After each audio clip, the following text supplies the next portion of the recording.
En l'an 2000, le New York Times a publié une édition spéciale qui concernait l'an 2021. Vous imaginez? Plus que 2021. 2100. Ah oui, 2100. Imaginez un petit peu ce qu'il devait y avoir sur cette édition-là. Ça devait être exceptionnel. En l'an 2000, le New York Times décide d'éditer une édition spéciale. Et dans cette édition spéciale, il est question de l'année 2100. Dans cette première page-là, ils vont décrire et imaginer ce qu'il va se passer en 2100. Ils vont décrire toutes sortes d'évolutions. On imagine déjà nous projeter un petit peu dans l'espace. Mais au coin de la page, en bas de la première page, va apparaître une publication assez bizarre. Il s'agit d'un petit encart dans lequel il est précisé « Allumage des bougies pour la communauté juive ». Et là, vous avez les horaires de l'allumage des bougies de Shabbat pour toute la communauté juive en 2100. Imaginez ce que ça veut dire en 2100. On a posé la question, et on a demandé, mais comment ça se fait que vous avez mis ce petit encart là sur l'allumage des bougies en 2100? Déjà maintenant, lorsque vous publiez ce journal en l'an 2000, quel rapport y a-t-il?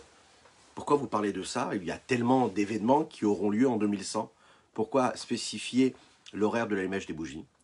Et vous savez ce qu'il a répondu?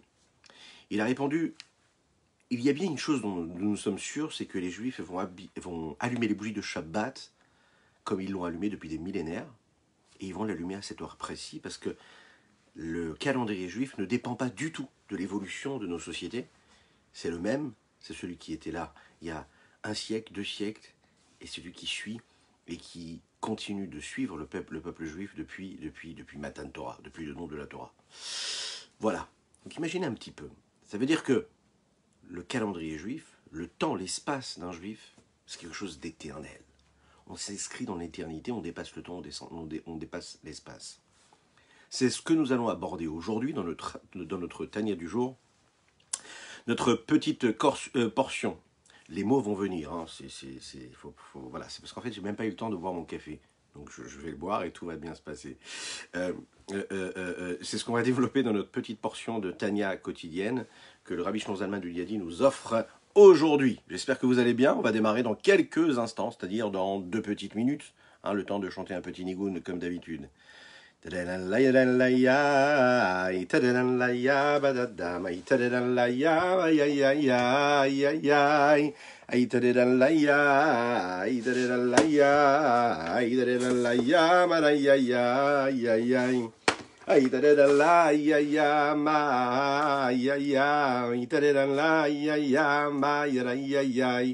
Hay da da la ya ya ma ya da ya ya ya ita da da ya ya ba da ba ya ya ma ita da la ya da da la ya ya da ya ita da la ya ma ya ya ya ya ya ay da da la ya ay da la ya ba da ya ay da la ya ma da ya ya ya ya Hay da da la ya ya ma da ma ya ya ma da da la ya ya ma ya da ya ya da ma ya ya ma ya ya da da la ya ya ma ya ya Hay da da la ya ya da da ya ma ya ya ma da da la ya ya ma ya ya da da la ya ya ma ya da ya ma ya ya ma ya ya ma ya ya ma da da la ya ya ma da ma ya ya da da la ya ya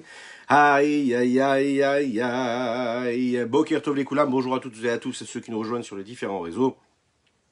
Que Dieu vous bénisse pour votre présence. Donc voilà, vous avez vu cette petite histoire-là, cette petite anecdote qui nous montre un petit peu comment est-ce que le peuple juif et la Torah, elle dépasse le temps, elle dépasse l'espace, elle dépasse les limites de tout. Nous avons étudié ensemble ce qu'était le cœur juif. Nous avons étudié ensemble ce qu'était de prendre conscience de l'unicité de Dieu. Et nous avons compris aussi, également, comment, à travers chaque mitzvah, on a la possibilité de s'unir avec Akadosh Baruch Hu, et en faisant ce qu'on appelle le sourmera, se détachant du mal, de ne pas s'écarter de la volonté d'Hachem, de Dieu, parce que en fait un juif, peu importe qui il est, il ne peut pas supporter se détacher de Dieu parce qu'il aime Dieu. Donc il ne supporte pas du tout se détacher de Dieu. Donc nous l'avons bien compris, d'un côté ou d'un autre, la seule chose qui nous intéresse ici, c'est de nous unir, l'unicité d'Hachem. Est-ce qu'une mitzvah a une valeur éternelle? Vous allez me dire oui, on l'imagine. Mais qu'est-ce que ça veut dire le côté éternel et l'éternité qu'il y a dans une mitzvah? Est-ce que l'on est capable d'être attaché et ensuite de se détacher? Est-ce que quand on s'est attaché avec Akadosh Baruch Hu, quand on se détache, est-ce qu'on reste quand même attaché ou est-ce que c'est fini? Et qu'il va falloir à chaque fois faire renaître cet attachement que nous avons avec Dieu? Ou bien, est-ce que l'on va dire que quand on s'est attaché une seule fois avec Dieu, plus jamais on ne sera détaché de Dieu, peu importe ce que l'on fera? Dans les Shema Israël, nous disons Bechol levavecha bechol nafshecha. Alors dans les chapitres précédents, on a développé ce qu'était le Bechol levavecha. On a dit qu'il fallait servir Dieu avec son bon et mauvais penchant, le Yetzer Tov et le Yetzer Hara, les deux. Là, on va développer ce que veut dire Bechol nafshecha. Pourquoi est-ce que on nous demande de dire le Shema Israël et de le dire 2 fois par jour, au moins 2 fois par jour, et de le dire de toute notre âme? Mais qu'est-ce que ça veut dire de toute notre âme? Il faut le dire précisément à un temps précis, le Shema Israël. Le matin, le soir, à des horaires précis, de préférence. Qu'est-ce que c'est le temps? Pourquoi est-ce qu'on limite les mitzvot dans le temps si elles ont un côté qui est justement éternel? Pourquoi est-ce qu'on inscrit dans le temps et dans l'espace les commandements divins? Pourquoi est-ce qu'il demande de toutes ces contingents, il demande une nécessité de limite, et ils dépendent de contingences matérielles si elles ne sont en aucun cas inscrites et limitées par le temps et l'espace, mais elles dépassent ce temps-là, puisqu'elles sont éternelles, puisqu'elles touchent au divin. Pourquoi est-ce qu'il y a cette nécessité-là de faire les mitzvot dans un temps précis et à une place précise, dans un espace précis, dans un endroit précis? Pourquoi ces limites? Si par définition, la mitzvah, c'est quelque chose qui est en dehors du temps et qui est éternel. Alors, essayez de comprendre ce que c'est un petit peu le temps. Le temps, par définition, c'est le changement. C'est l'évolution. Quand une chose change, alors il y a 2 côtés. Il y a 2 points précis et qui révèlent ce qu'est le temps dans le changement. Il y a avant le changement et après le changement. Avant l'évolution, après l'évolution. Le changement, c'est ce qui peut entraîner et qui peut être entraîné parce que la chose, l'élément lui-même est en pleine évolution, et comme il évolue, donc il se change, ou bien parce qu'il y a des éléments extérieurs qui vont causer et engendrer ce changement. Et donc, il y a une différence entre le passé, le présent et le futur. Donc le temps va dépendre énormément et va avoir une influence et un impact sur l'élément. Les différences de temps définissent également le processus d'évolution qu'il y a dans le changement. Le fait qu'il y ait un avant, qu'il y ait un pendant et qu'il y ait un après, ça définit le changement, l'évolution. Qu'est-ce que ça veut dire quand on dit que d'être les ma'alaminazman, être au-dessus du temps? Qu'est-ce que ça veut dire être au-dessus du temps? C'est-à-dire qu'il y a là tout sauf le changement. Il n'y a pas de changement. Si on est en dehors du temps, c'est qu'on n'est pas du tout assujetti au changement. Quand une chose reste toujours la même, dans la même situation et qu'elle ne bouge pas, qu'elle reste ce qu'elle est, et qu'il n'y a rien d'extérieur qui puisse s'investir en elle, entraîner, causer quoi que ce soit, là, le passé, le présent, le futur n'ont aucune incidence et n'ont aucune importance. De manière globale, c'est la différence qu'il y a entre le créateur et la créature. Toute la créature, elle est limitée. Que ce soit la créature minérale, végétale, animale ou humaine. Nous sommes tous limités. Et si on regarde bien, on est tous aussi limités dans le temps, mais également assujettis au changement. Un homme commence sa vie quand il est tout petit, quand il est enfant, il devient adolescent, il grandit, devient plus âgé, encore un petit peu plus âgé, puis ensuite, il s'en va. Et il monte chez Akadosh Baruch Hu. Le temps le marque. Le temps a une incidence sur sa vie. Il y a le avant, il y a le pendant, il y a l'après. Ces changements-là on les vit, c'est des expériences que chaque élément de la nature ressent et vit dans tous les pores de ce qu'elle est, ce dont elle est constituée. Le monde qui nous entoure, lui aussi, vit toutes ces formes d'expérience, de changement. Chaque jour, il y a un changement. Il y a le matin, il y a l'après-midi, il y a le soir. Chaque année est changée et différente de celle d'avant. Il y a les différentes saisons. L'automne, l'hiver, le printemps, l'été, etc. Tout est assujetti au changement. En face de cela, nous avons le Créateur, Akadosh Baruch Hu, Boré Olam, le Créateur de ce monde-là. Lui n'est pas limité. Et donc, pas du tout assujetti à ce changement. Il est dit comme ça, Hani Avaye Loshaniti. Je suis Dieu et je n'ai jamais changé. Nous le disons tous les jours dans la Tefila, Ataou Achelon Ivra Olam, Ataou Meshin Ivra Olam. Toi, tu es celui qui était avant que le monde soit créé, et tu es celui qui est quand le monde est créé, depuis que le monde est créé. Et puisqu'il en est ainsi, Akadosh Baruch Hu, donc, ne dépend pas de toute forme et de tout changement et de toute limite, quelle qu'elle soit, il est au-dessus de ce temps-là. C'est la raison pour laquelle, quand on regarde le nom d'Akadosh Baruch Hu, Yud-Ke Vav-Ke, il recèle d'un secret extraordinaire. Haya Ove Veye. Dans un seul mot, dans le nom de Yud-Ke Vav-Ke, on a le principe de Haya qu'il était, Ove, il est, là maintenant, Iye, il sera. Parce que chez Dieu, le passé, le présent et le futur, c'est une seule chose. Alors qu'est-ce qui se passe quand on rencontre le temps ?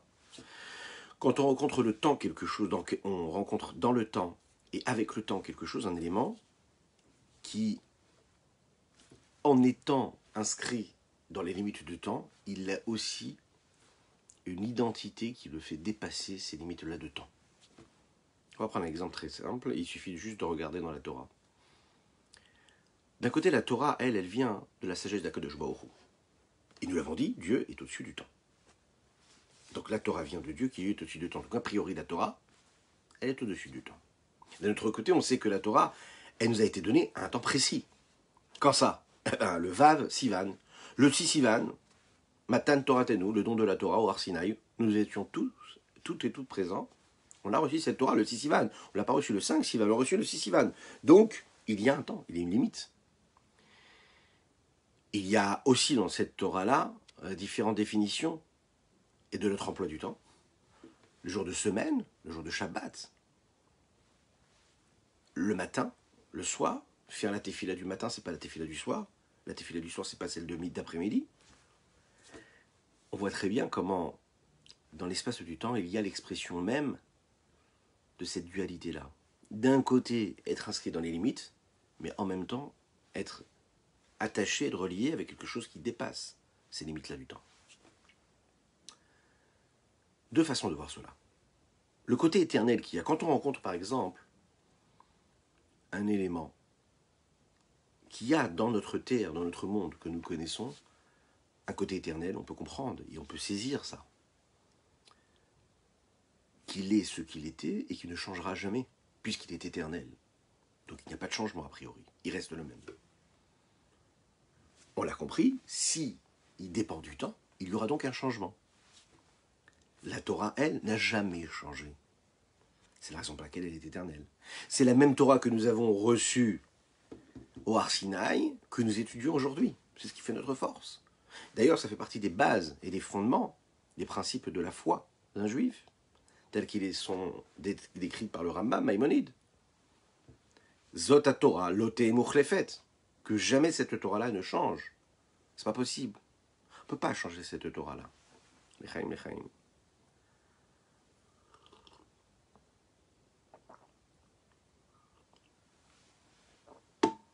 Vous connaissez cette fameuse histoire qu'on a l'habitude de raconter.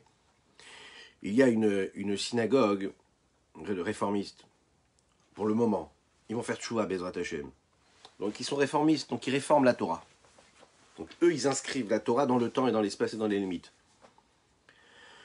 Le rabbin est arrivé, quand il est arrivé dans cette synagogue, il a dit, écoutez, là je vois quelque chose qui ne me plaît pas du tout. Je vois que sur les chals, vous avez la reproduction des louchot. Les louchot abritent les tables de la loi. Et dans les louchot abrites, comme on l'avait développé hier dans le cours du soir, il y a d'un côté les 5 premières paroles qui concernent Dieu, et de l'autre côté, les 5 paroles qui concernent l'homme. L'homme avec son prochain. Ne pas tuer, ne pas voler, etc. Et de l'autre côté, je suis Dieu, n'est pas d'autre Dieu, etc., etc. Et on sait que, bon, les réformistes, par définition, réforment la Torah. Et ce qui les intéresse, c'est surtout le rapport avec l'homme. D'accord? Pour eux, la Torah, ça doit être vécu, les hommes avec les hommes. Dieu, ça ne nous concerne pas vraiment.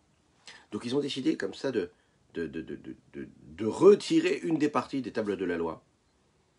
Le problème, c'est qu'ils ont fait appel à quelqu'un de très très très performant, et en voulant casser, qu'est-ce qu'il a fait? Il a cassé un petit peu trop, et en fait, à chaque fois, il a enlevé toute la ligne qu'il y avait du côté gauche, dans laquelle il y avait les lots. Vous savez, lot tirtsar, lot inaf, lot ignov, ne vole pas, ne tue pas, etc. Et le lot, ils l'ont enlevé en même temps, ils l'ont coupé. Ils ont enlevé toute la partie qui concernait Dieu, ainsi que le lot. Qu'est-ce qui restait juste après? Eh bien, il restait tirtsar, tinaf, il restait que le positif dans tout ça. Enfin, le positif, quoi. C'est-à-dire qu'en réalité, quand on veut retirer le côté divin, le côté éternel qu'il y a dans la Torah, et on veut se dire, ben non, la Torah, c'est un livre de morale. On est là pour vivre bien, pour apprendre à vivre, et puis la Torah, c'est un mode de vie, c'est un code de vie qui doit être sympathique, qui permet aux gens de vivre bien, sereinement, et qu'on veut retirer le principe même de la présence de Dieu. Qu'est-ce qui se passe? Eh bien, on oublie Dieu, en fait. Oui, c'est ce qui se passe, on oublie Dieu.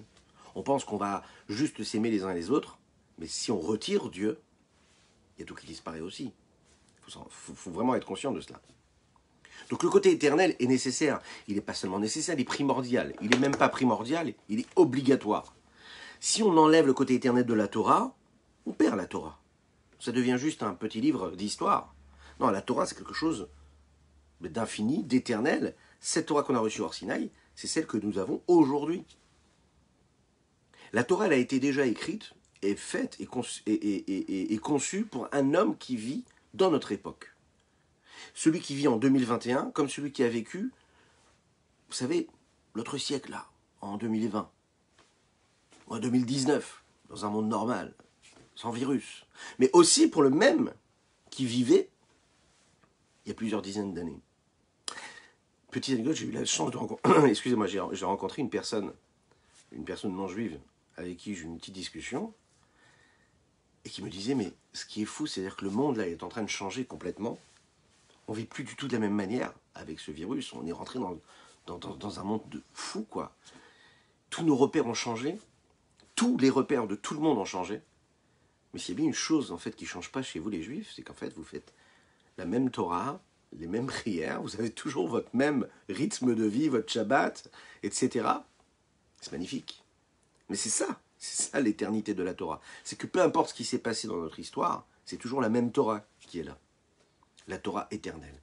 Et c'est la base de notre Torah. C'est cette base, c'est Chukat Olam Ledorotechem. C'est un décret qui nous a été donné pour toutes les générations. C'est comme ça que c'était décrit dans la Torah. Et une Chouka, c'est un décret. Il n'y a rien à changer. C'est comme ça et ça restera toujours comme ça. Et c'est ce qui nous tient d'ailleurs.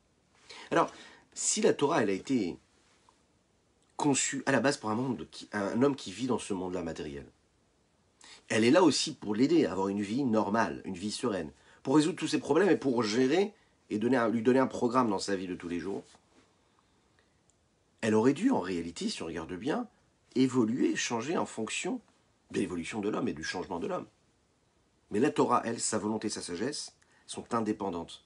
Pourquoi? Parce qu'en fait, c'est le reflet de ce que Dieu est. Et puisque Dieu, lui, est éternel, donc la Torah, elle reste éternelle.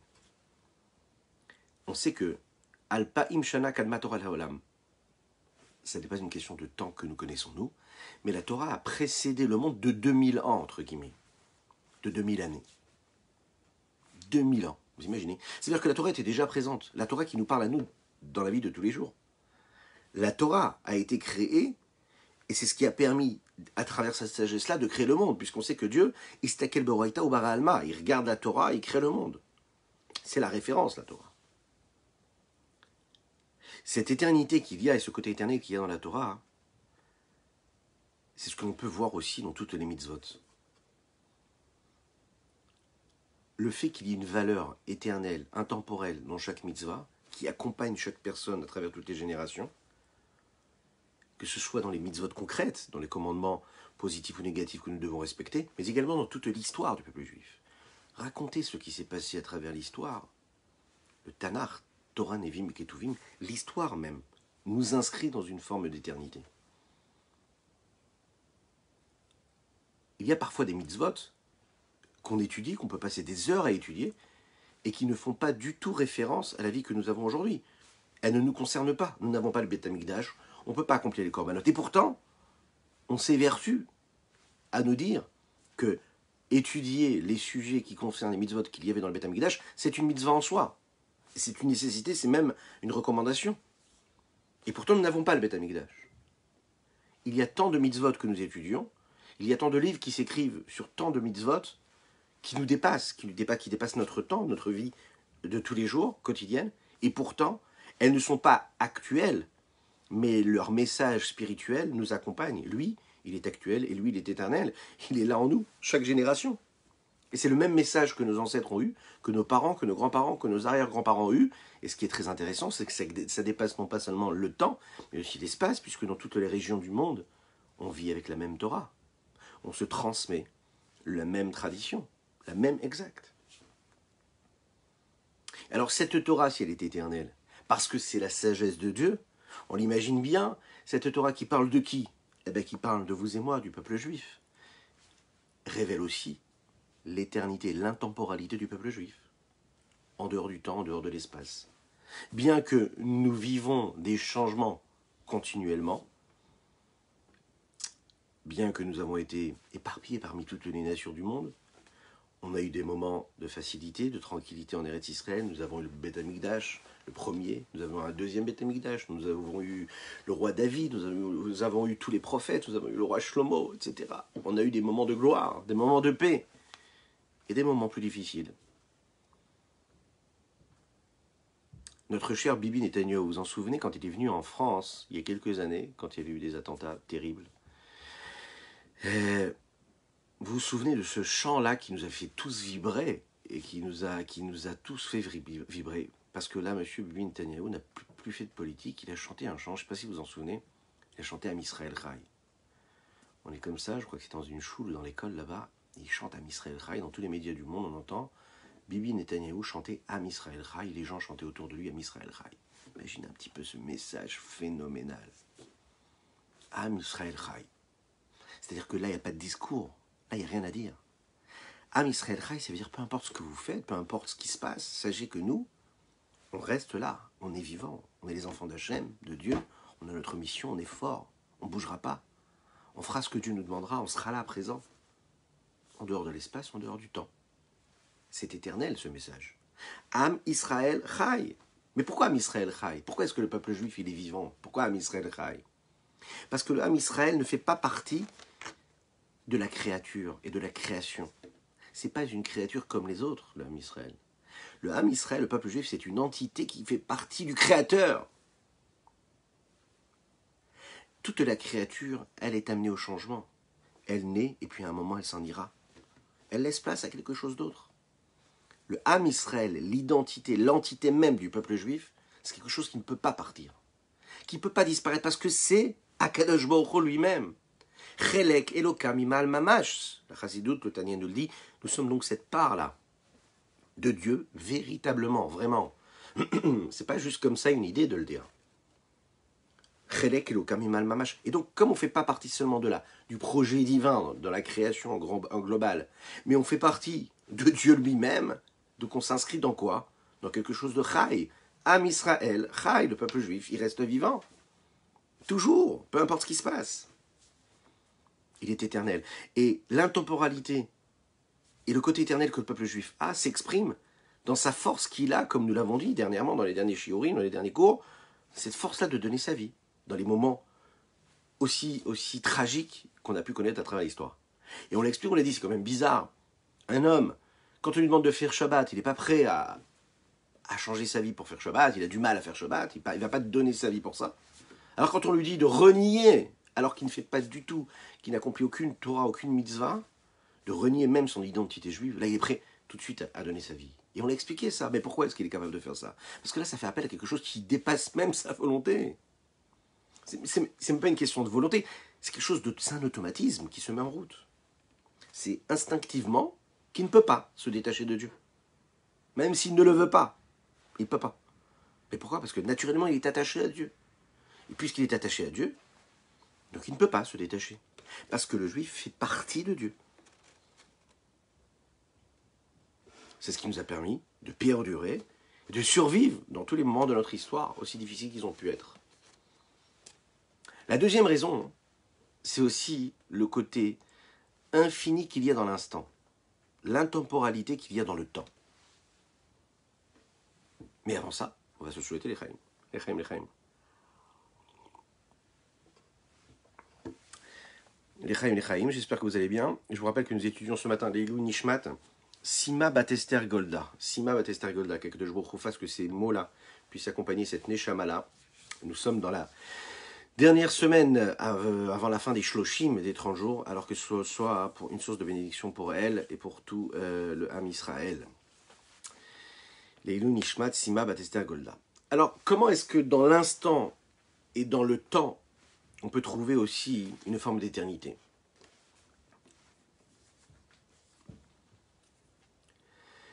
La valeur que nous donnons au temps et à l'instant qui se présente à nous est constituée de dizaines, de centaines, si ce n'est de milliers de petits instants qui constituent cet instant-là, que nous appelons un instant, un moment.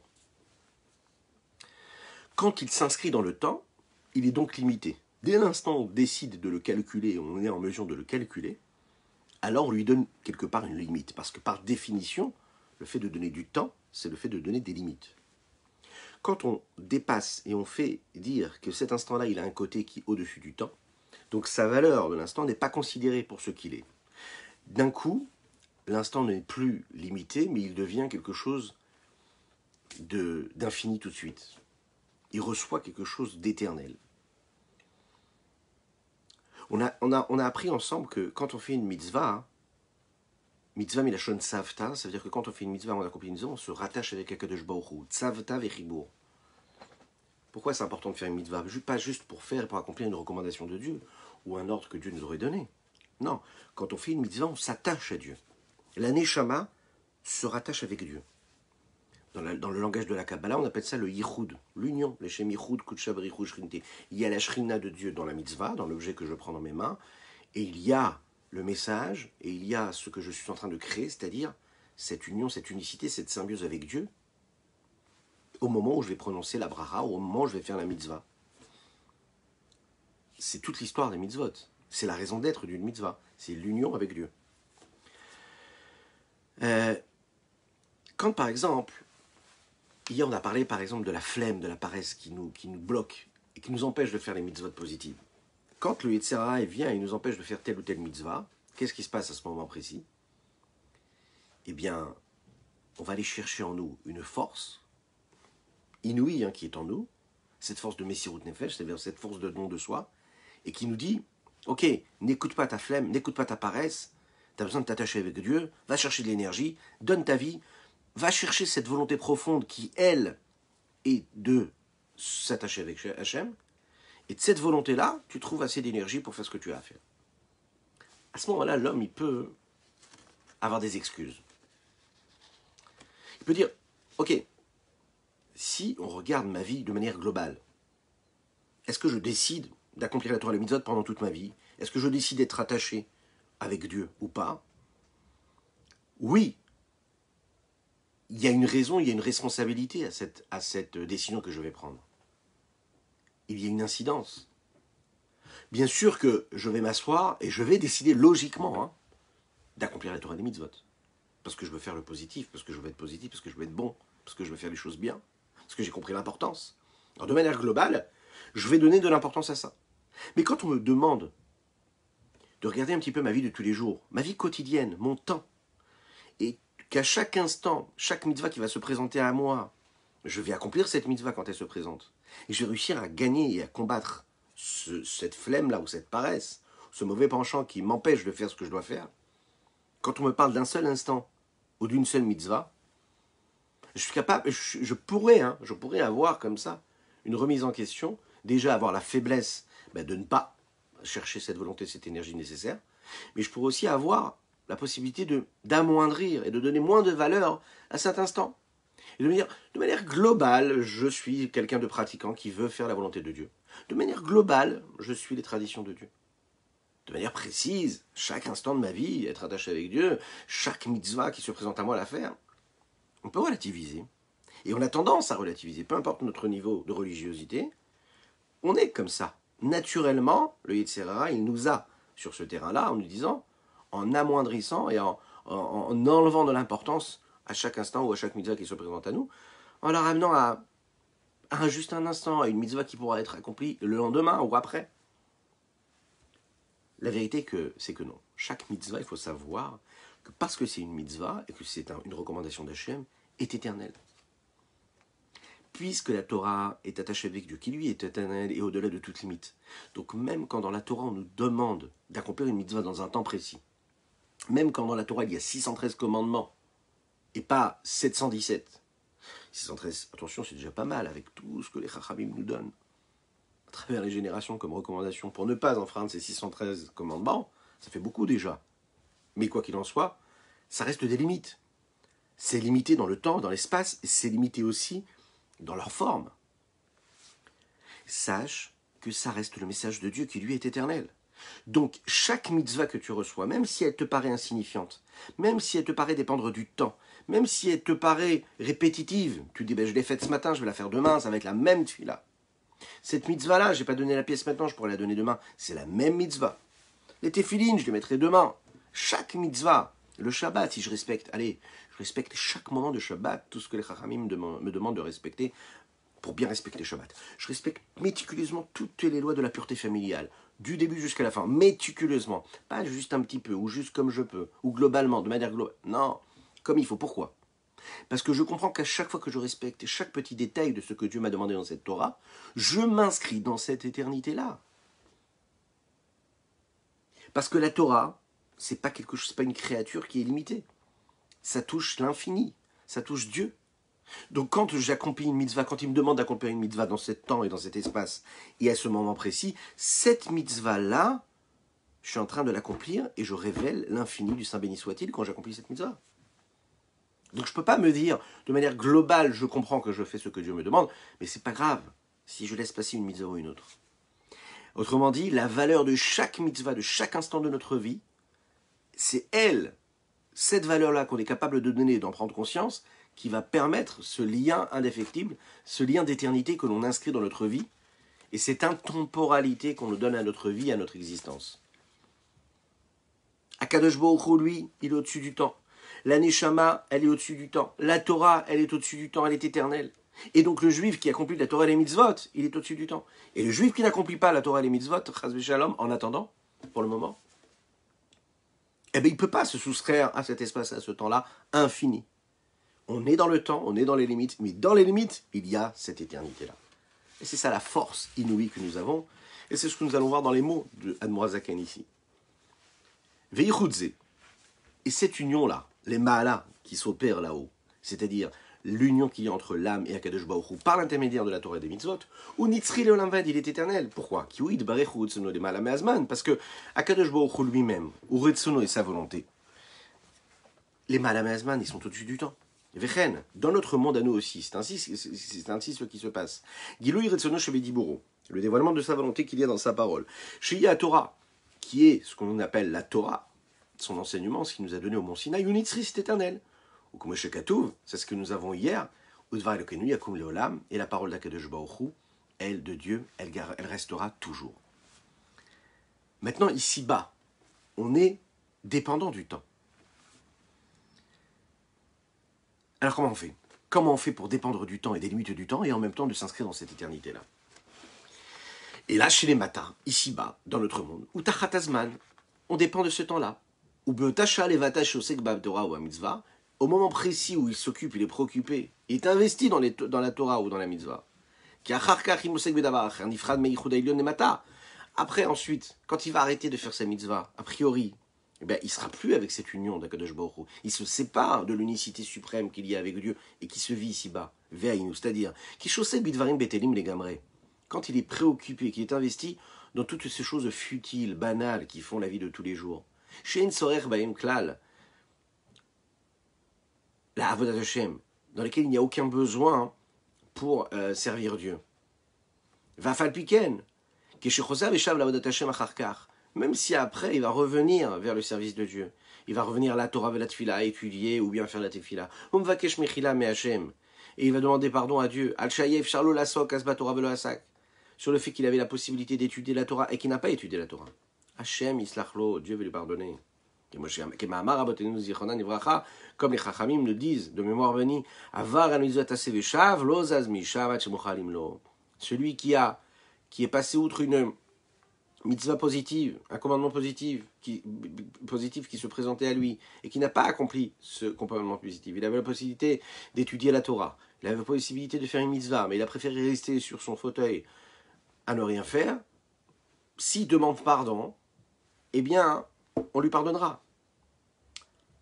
Quand il était en train de faire la mitzvah, il était connecté avec Dieu, il est parti faire autre chose. Il s'est déconnecté a priori de Dieu, puisqu'il est parti faire des choses futiles, banales, qui n'ont pas d'incidence spirituelle et de sainteté. Si l'homme après décide de demander pardon à Kadosh Baruch Hu pour ce moment-là, Kadosh Baruch Hu, il va lui pardonner. C'est un paradoxe d'être en même temps inscrit dans le temps et dans l'éternité au moment où on fait la Torah, au moment où on a fait la mitzvah, et de l'autre côté, se séparer complètement du temps et de l'espace quand on arrête de faire. Ça veut dire quoi? Ça veut dire que pendant la tfila, si on est concentré, on s'attache avec Dieu, et juste après la tfila, ça y est, on n'est plus attaché avec Dieu parce qu'on fait quelque chose de banal, qui n'a pas de raison. Comment est-ce qu'on peut réussir ces deux-là en même temps?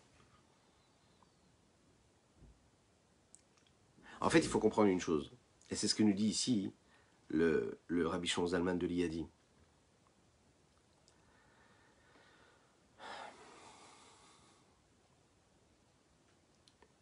Chaque mitzvah a une valeur véritable, et on va conclure avec ça. C'est elle qui nous permet de nous attacher avec Dieu de manière éternelle. La Torah, elle va rester au-dessus du temps. Mais nous, on se trouve en dessous de ce temps-là. Alors en tant qu'homme, à chaque fois qu'on est au contact de ce temps-là, et de ces limites-là, et de ces contingences, on le sent, on le vit. On voit des différences quand les années évoluent. On voit que notre corps, il change. On voit que les espaces changent aussi. Le passé, le présent, le futur, ça n'est pas du tout le même. On ne vit pas notre connexion avec la Torah comme on l'a vécu de la veille, comme on l'a vécu il y a quelques années, et comme on va la vivre plus tard. Parce que Baruch Hashem, on l'espère, on évolue, et on intensifie notre connexion avec Dieu. Donc quelque part, on ressent et on vit cette expérience-là. Et en même temps, on est en train d'accomplir une Torah qui est éternelle. Alors, est-ce que c'est la Torah qui change ou c'est nous qui changeons? Mais nous, en même temps, on est aussi éternel puisqu'on a une Neshama. Donc, qu'est-ce qui fait qu'on arrive à être dans les limites et en même temps dépasser ces limites-là? Qu'est-ce qui fait que ça peut m'accompagner même quand j'ai fini ma mitzvah? Qu'est-ce qui fait que cet infini-là que j'ai touché, cette éternité que j'ai touchée, même quand j'ai fini d'étudier ou quand j'ai fini ma mitzvah, elle peut m'accompagner encore? Alors, il faut savoir une chose, c'est que les deux sont vrais. En tant qu'homme, le lien que nous avons avec Akadosh Baruch Hu se fait essentiellement au moment de la mitzvah. J'ai fait une mitzvah, je me suis attaché avec Dieu. À l'instant d'après, j'ai besoin encore une fois de m'investir et de trouver une solution pour pouvoir m'attacher avec Akadosh Baruch Hu. Ce que j'ai réussi à faire et à créer comme lien avec Dieu maintenant, là précisément tout de suite, ne va pas me servir dans 2 heures. Dans 2 heures, je vais devoir renouveler ce lien avec Dieu. Et j'ai besoin de me reconnecter. D'accord ? Donc à chaque fois, je vais devoir faire une mitzvah. Si je ne fais pas la mitzvah dans l'instant d'après et dans l'heure qui va se présenter après, eh ben je peux, chas v'shalom, malheureusement, me détacher de Dieu. C'est pour ça qu'on est toujours sur le fil. C'est vertigineux. C'est pour ça qu'à chaque instant de notre vie, on a la possibilité de transcender l'instant, transcender l'espace, transcender les limites, en inscrivant notre réalité dans la sainteté de Dieu, dans l'infini, dans l'éternité. Mais je ne peux pas me suffire de la mitzvah que j'ai faite avant. Ce que j'ai fait, je l'ai fait. J'ai dévoilé Dieu à ce moment précis, j'ai envie de la sainteté, ça y est, c'est fait. L'instant d'après, je vais devoir renouveler ça. Je ne peux pas me suffire de ce que j'ai reçu, de ce que j'ai causé, de ce que j'ai engendré. Ça, c'est du côté de l'homme, mais du côté de Dieu. La mitzvah que j'ai faite, que j'ai accomplie, elle est infinie. Cette mitzvah-là, elle a une valeur véritable qui est éternelle. Elle continue d'être là, d'exister, même dans les instants d'après. Que ce soit que j'ai fait une mitzvah après, ou que je n'en ai pas fait du tout, que j'ai étudié la Torah après, ou que je n'ai pas étudié la Torah. Et comment cela s'exprime? Ça va s'exprimer, vous savez quand? Dans le monde futur. Les mitzvot qu'on a accomplies maintenant, elles nous accompagnent. Dans le Gan Eden, il y a une mitzvah que j'ai faite, que j'ai accomplie. Elle sera là, elle va se poser, elle sera installée tranquillement, elle m'attend dans le Gan Eden. Une mitzvah que j'ai accomplie, elle crée des anges. Lorsque le monde, lorsque l'homme et le corps, l'enveloppe corporelle de l'homme physique, elle disparaît au moment où l'homme il arrive après 120 ans et qu'il retourne chez Akadosh Baruch Hu, chez Dieu, eh bien, cette enveloppe corporelle-là, ces limites qui bloquaient sa mitzvah, qui bloquaient son âme, disparaissent. C'est la raison pour laquelle nous disons que quand un homme quitte sur terre, quitte cette terre-là, qu'est-ce qui se passe? Toutes ces mitzvot-là qui étaient accompagnées d'anges, ces anges-là restent précisément, ils restent sur terre, ils accompagnent ses proches, ses enfants, ses petits-enfants. Et non seulement ils accompagnent les proches, mais ils sont des mérites, des témoins de la mitzvah que nous avons pu accomplir. Donc du côté, nous l'avons dit, du côté de l'homme, la mitzvah que j'ai faite, ça y est, je l'ai apportée. Maintenant, je dois tout de suite faire une autre mitzvah. Je ne peux pas me suffire de ce que j'ai fait avant. Mais pour Akadosh Baruch Hu, pour Dieu, Boker Tov à ceux qui nous rejoignent, Boker Tov. Pour Akadosh Baruch Hu, pour la vision de Dieu, bien sûr que la mitzvah que tu as faite, elle est éternelle. C'est ça la force, et c'est ce qui nous a donné Dieu. Il nous a créé dans un monde qui est physique, qui est matériel, qui est limité. Il nous a donné de l'infini en nous, cette Neshama, cette Nefesh Elokit, cette âme divine, cette Torah qui elle aussi est au-dessus du temps et de l'espace. Mais en même temps, il nous demande de faire ce lien qui est entre les deux. Et c'est ça qui est extraordinaire, c'est le mérite que nous avons. D'être en même temps limité, mais en même temps connecté avec l'infini. Nous avons la possibilité de le faire. Il n'y a que nous qui pourrons le faire. C'est pour ça que Dieu nous aime. Parce que nous pouvons faire cette union, l'union qui est entre Dieu et sa Shrina, son rayonnement qu'il y a dans chaque mitzvah, dans chaque mot de Torah, dans chaque mot de Tefila.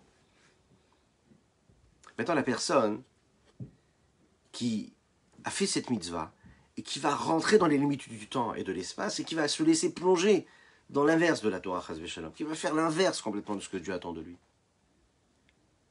Il peut donc, à ce moment-là, malheureusement, petit à petit, oublier cette force inouïe qu'il a en lui, et cette force inouïe qu'il a en lui va s'enfouir en lui, elle va se cacher, elle va se voiler. Une couche et encore une couche. Quelles sont ces couches-là qui vont empêcher, qui vont cacher cette force-là? C'est ce qu'on appelle les ta'avot olamazé, les plaisirs de ce monde-là. Plaisirs interdits ou permis d'ailleurs, qui font que l'enveloppe corporelle prend encore plus de place. La grossièreté, elle s'entasse, elle s'entasse, elle s'entasse. C'est des couches d'écran. Et là, cette force infinie que nous avions en nous, on a du mal à la retrouver. Mais, Baruch Hashem, il y a un tikkun, il y a une réparation à cela. Rabbi Shimon Zalman nous le dit, il rapporte ce que les Chachamim disent, que celui qui n'a pas fait ce qu'il fallait peut demander pardon à Akadosh Baruch Hu, et Dieu lui pardonne. Donc c'est ça, il suffit de regarder la tefila que nous faisons tous les jours. 3 fois par jour, imaginez un petit peu, 3 fois par jour, nous disons Slach Lanu, une prière dans la Hamida, dans le Shmona Esrei, dans la tefila, on demande à Akadosh Baruch Hu de nous pardonner. Et pourquoi on demande à Akadosh Baruch Hu de nous pardonner? Afin de nous pardonner de toutes les fautes, de toutes les mitzvot assez. Slach Lanu, c'est pas les fautes, les commandements négatifs, tout ce qui est interdit dans la Torah, qu'il ne faut même pas toucher. C'est même toutes les mitzvot positives, tous les commandements positifs que nous aurions pu faire, et que nous n'avons pas pu faire, pour toutes les raisons qu'on pourrait imaginer, afin de demander pardon à Akadosh Baruch Hu. Par exemple, Bitul Torah, ne pas étudier la Torah. Tu as 10 minutes devant toi, au lieu d'étudier la Torah, tu n'as pas étudié la Torah. Ça nous arrive. Mais à tout le monde, ça nous arrive. À toutes et tous. Enfin, en tout cas, vous, non. Mais peut-être moi, ça doit m'arriver, oui. On a la possibilité d'étudier et on n'étudie pas. On a 10 minutes. On ne va pas étudier, on va trouver toutes les excuses du monde. Et puis, oui, il y a des excuses, des bonnes excuses parfois. Parfois moins, mais parfois plus. Mais en tout cas, on laisse ce temps passer. Eh bien, ce Bitul Torah, le fait de ne pas avoir étudié pendant ces 10 minutes-là, il faut demander pardon à Hachem. C'est la raison pour laquelle, tous les jours dans la tefila, 3 fois par jour, on demande pardon à Hachem. Le problème, c'est que quand on se détache vraiment, quand on fait Chas v'Shalom une Avera, le détachement, lui, est éternel. Il est éternel. Et dans cet éternel-là qu'il a, Baruch Hashem, grâce à Dieu, ce qu'on appelle le rattrapage, la possibilité de relier, de rattacher, de rapprocher, de réunir ces morceaux qui se sont détachés. Autant, quand on fait une mitzvah, on s'inscrit dans de l'éternité. Quand on ne fait pas une mitzvah, ou quand on fait une avera, eh bien, on ne s'inscrit pas dans l'éternité. Un juif, ça reste un juif qui a une âme qui, elle, qui touche l'infini d'Hachem, qui est au-delà des limites. Et donc, même si on a accompli une avera, on ne s'est pas complètement détaché de Dieu, mais on a la possibilité de tout de suite de se réparer et de faire teshuva. Alors, bien sûr, on ne parle pas de Ertav Yashuv, cette référence dont nous avons parlé, celui qui se dit, ah ben c'est pas grave, je vais fauter et ensuite je ferai teshuva. On ne parle pas de ça. Même si nous l'avons dit, même une personne qui dit ça, à un moment, si vraiment elle s'investit, si vraiment elle demande pardon à Hachem, à moi, Akadosh Baruch Hu lui pardonnera. Mais si par exemple, un homme il faute, et il faute encore, il refait encore une fois la même faute, et à chaque fois il refait teshuva. Il fait teshuva parce qu'en fait, il sait qu'il flanche parce qu'il a une pulsion, parce qu'il a un désir, et il recommence à fauter. Tous les jours, il perd tant et tant de minutes, tant et tant d'heures qu'il pourrait faire et qu'il pourrait étudier la Torah. Et à chaque fois, il refait teshuva. Et à chaque fois, il dit Slach Lanu, tous les jours dans la Mida, 3 fois par jour. Il dit Slach Lanu le matin pour toutes les fautes qu'il a pu commettre la nuit, tous les moments où il aurait pu étudier la Torah, il a préféré dormir. Il dit Slach Lanu quand il fait Mincha, pour toute la matinée qu'il a passée, il aurait pu étudier la Torah, faire peut-être la mitzvah, il demande pardon à Hachem. Et il recommence à dire ok, Slach Lanu le soir avant d'aller dormir pour toutes les fautes qu'il aurait pu commettre pendant toute l'après-midi. Vous imaginez un petit peu? Ça veut dire qu'en fait, on est conscient qu'on doit réparer quelque chose. Ça, c'est cette force-là que nous avons, qui nous inscrit dans ce côté éternel. Ça, c'est l'éternel. Ça, c'est l'éternité. Et regardons dans les mots ce qu'il nous dit ici, le Nbrazaken. Velachen, velazé, c'est la raison pour laquelle, tikenu birkat slach lanu shalosh pamim b'chol yom, alavon bitul Torah, shein adam nitzon meinu b'chol yom. C'est la raison pour laquelle les Chachamim nous ont instauré cette fila, cette prière-là, 3 fois par jour, sur la faute, quoi, quelle faute? Le fait de ne pas étudier la Torah, d'avoir délaissé la Torah. Un homme ne peut pas passer outre cela.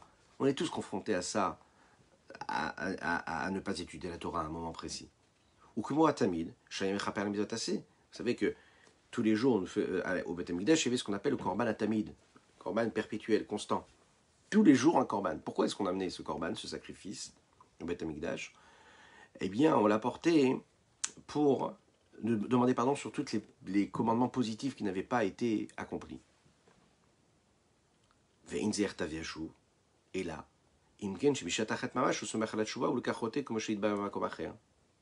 c'est pas ce que l'on appelle Ertav Yashuv, ce principe-là que nous avons développé, celui qui dit c'est pas grave, je faute, après je ferai teshuva. Parce que ça, c'est très grave, quand au moment où, même si tu le dis, hein, mais au moment où tu es en train de fauter, tu sais que tu es en train de fauter, tu dis c'est pas grave, je ferai teshuva. Je le fais quand même. Ça, c'est plus grave. Mais même celui qui se dit je sais que je faute et je sais que je vais recommencer, mais je ferai teshuva, là on peut le pardonner. On lui pardonne. Donc, qu'est-ce qu'on nous a appris aujourd'hui? On nous a appris qu'en fait, il fallait prendre conscience qu'on avait cet infini en nous. On était au-delà du temps, au-delà de l'espace. Et cette force-là nous permet de dépasser le côté limité de ce qui nous paraît dans toutes les mitzvot, dans la Torah, qui nous rattache à l'infini d'Akadosh Baruch Hu, qui est lui au-delà du temps et de l'espace. Je vous souhaite une excellente journée, que nous puissions avoir la force et de faire en sorte de célébrer chaque instant de notre journée, afin de lui donner son infini, son côté éternel, et l'inscrire pour l'éternité dans la dimension la plus spirituelle, la plus sainte et la plus pure qu'il soit. Que des brachot, nous avons étudié les Nishmat Sima Batester Golda, Te'e Nishmata, Tzroura, Bitzror, Achaim. Une excellente journée à vous, à toutes et à tous. Et puisqu'on m'a demandé de chanter ce chant-là dans un message, donc on va le rechanter. Oui.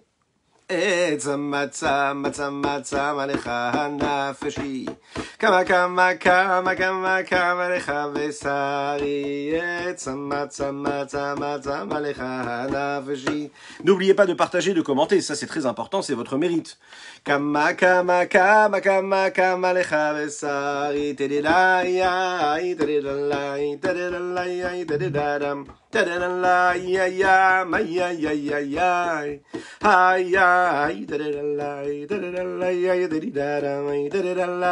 ay ay ay ay ay Tama tama tama tama lecha nafshi kama kama kama kama kama lecha besari Tama tama tama tama lecha nafshi kama kama kama kama kama lecha besari Tadadai tadadalai tadadalai tadadalai tadadalai ay ay ay ay ay ay ay ay ay tadadalai tadadalai ay tadadaram tadadalai tadadam tadadadadadadadam. Shavua tov, Mazel tov, excellente journée à toutes et à tous. Dieu vous bénisse.